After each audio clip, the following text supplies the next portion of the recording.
చరిత్రలో రాజ్యాలు పోవడానికి ఎన్నో కారణాలు మనం విన్నాం. ఆడవారి కోసం యుద్ధాలు జరిగాయి, ఆస్తుల కోసం కుట్రలు జరిగాయి.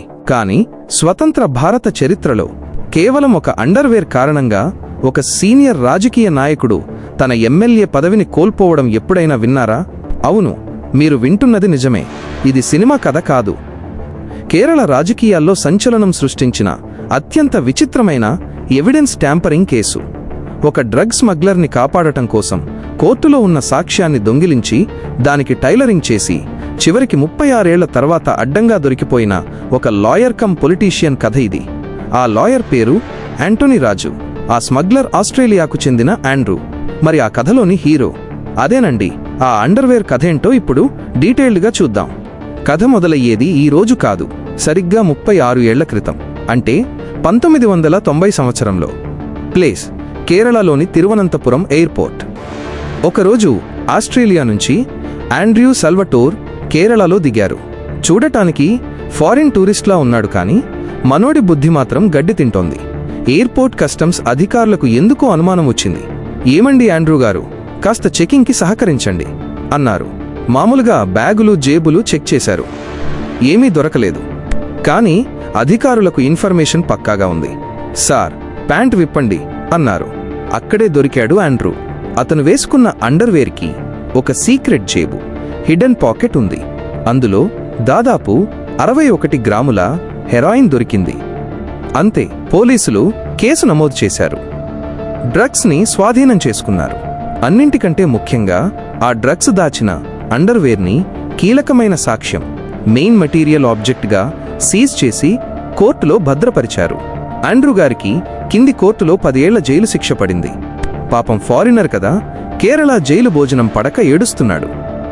ఇక్కడే మన కథలోకి ఎంట్రీ ఇచ్చారు అడ్వకేట్ యాంటోనీ రాజు. అప్పటికి ఆయన ఇంకా పెద్ద పొలిటీషియన్ కాలేదు, ఒక జూనియర్ లాయర్.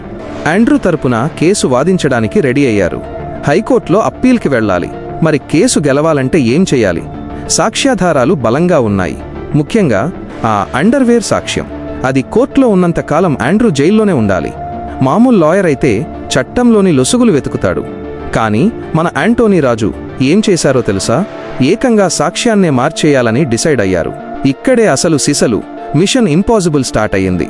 యాంటోనీ రాజు కోర్టులో సాక్ష్యాలను భద్రపరిచే క్లర్క్ జోస్ అనే వ్యక్తితో డీల్ కుదుర్చుకున్నారు.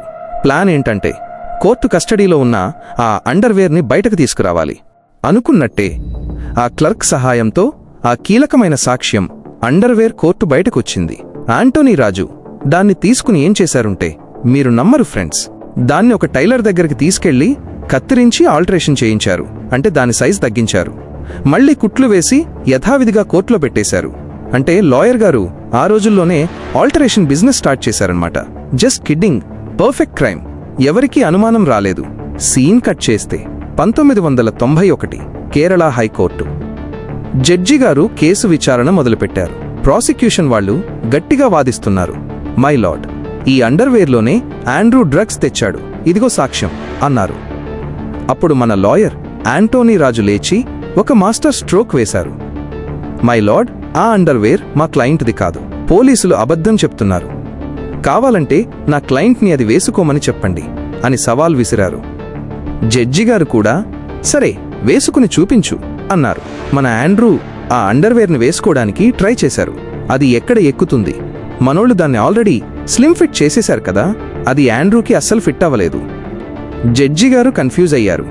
ఏవయ్యా పోలీసులు, ఇది ఇతనికి సరిపోవట్లేదు కదా, మరి ఇతనిదే అని ఎలా చెప్తున్నారు అని పోలీసుల మీద సీరియస్ అయ్యారు. సాక్ష్యం సరిగ్గా లేదు అనే కారణంతో 1991లో హైకోర్టు ఆండ్రూని నిర్దోషిగా అక్విటెడ్ విడుదల చేసింది. ఆండ్రూ హ్యాపీగా ఆస్ట్రేలియా చెక్కేశాడు. తర్వాత అక్కడ కూడా ఏదో మర్డర్ కేసులో ఇరుక్కున్నాడు, అది వేరే విషయం.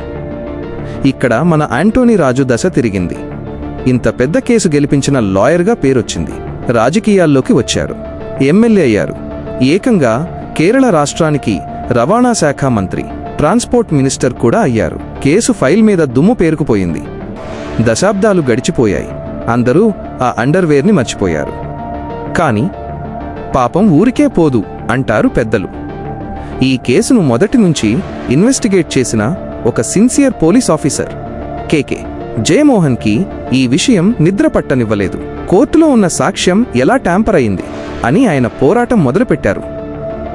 చాలా ఏళ్ల తరువాత కోర్టు ఆదేశాలతో మళ్లీ విచారణ మొదలైంది.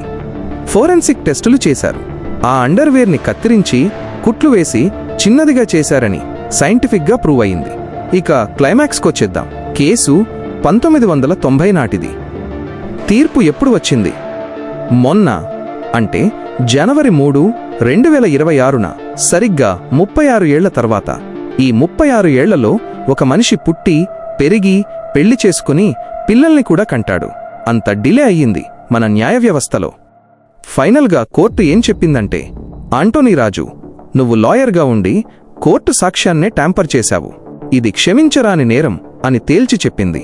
ఆంటోనీ రాజుకు, ఆ కోర్టు క్లర్క్ జోస్కు 3 సంవత్సరాల జైలు శిక్ష విధించింది కోర్టు. ఇక్కడే అసలైన ట్విస్ట్ ఉంది. మన దేశ చట్టాల ప్రకారం ఒక ఎమ్మెల్యేకి 2 సంవత్సరాల కంటే ఎక్కువ జైలు శిక్ష పడితే అతని పదవి వెంటనే పోతుంది. జనవరి 2026లో వచ్చిన ఈ తీర్పుతో ఆంటోనీ రాజు తన ఎమ్మెల్యే పదవిని కోల్పోయారు. ఒక్కసారి ఊహించుకోండి ఫ్రెండ్స్, ఒక సీనియర్ నాయకుడు, మాజీ మంత్రి. చివరికి ఆయన రాజకీయ జీవితానికి మాయని మచ్చ తెచ్చింది. 36 ఏళ్ల క్రితం నాటి ఒక చిన్న అండర్వేర్ ముక్క. దీన్నే కర్మ అంటారేమో. న్యాయం లేటుగా జరిగినా చాలా టైట్గా జరిగింది. ఆ అండర్వేర్ లాగే. ఇది ఫ్రెండ్స్ ఇవాల్టి విచిత్రమైన స్టోరీ. ఈ టైలరింగ్ లాయర్ గారి గురించి మీరేమనుకుంటున్నారో కింద కామెంట్స్లో చెప్పండి. వీడియో నచ్చితే లైక్ చేసి షేర్ చేయండి. ఎంతసేపు వీడియో చూసారంటే మీరు వీడియోకి కనెక్ట్ అయ్యారని అనుకుంటున్నాను. వెళ్ళే ముందు ఆ సబ్స్క్రైబ్ బటన్ని కాస్త పలకరించి వెళ్ళండి. And I'll see you in the next video.